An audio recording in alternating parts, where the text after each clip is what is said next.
Welcome, this is Lorenzo Veronesi from IDC Manufacturing Insights. Today I want to talk to you about what lies ahead for the industry of manufacturing.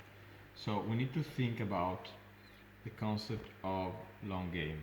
So try to think about what's in the next year, next year and a half, and we try to devise this journey in a sort of U-shaped trajectory where we see an initial shock where a company is starting the first crisis, and then a gradual downturn spiral, which is pretty much the double-digit economic downturn that we all see happening, and then eventually a reprise with a sort of, we call it next normal.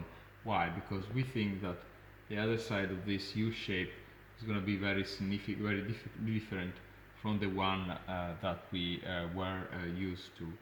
So we try to get in touch with as much as possible companies among our customer, our friends in the manufacturing industries, and we collected a series of initiatives that they told us they're putting in place in this period. So we try to map them across these three stages. So the first series of initiatives, we can call it initiatives for the sort of react phase, no? When the target is to enable business continuity.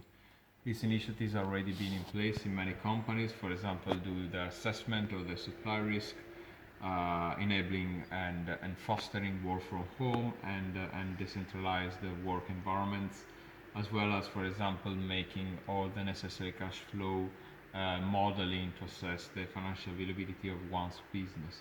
That's this phase, what I said, which I said is nearly done now in most companies. Companies really are working to prepare to the next phase, which is adaptation phase. During a crisis time, company need to figure out how to become more reactive, more adaptable, especially when the demand is staggered, when the supply chain are broken, when there is a lot of uncertainty in the day-to-day business. So the investigating initiatives that are around, for example, making the production scheduling much more dynamic and in line with the demand.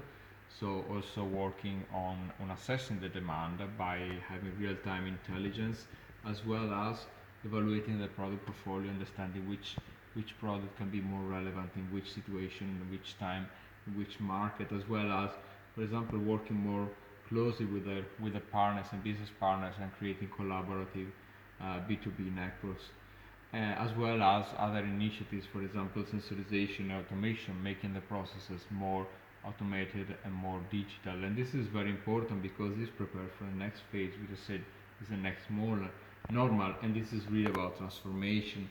So it's about creating a new enterprise. Now the future of enterprise, as we call it at IDC, and for example in this case is about creating digital sales channel, enabling B2B digital commerce platform, for example, transforming the supply network as well as a factory network, and again embedding the operation with more technology to make it possible to run complex production processes with a light touch from distance and gathering real-time data and becoming much more resilient and digital.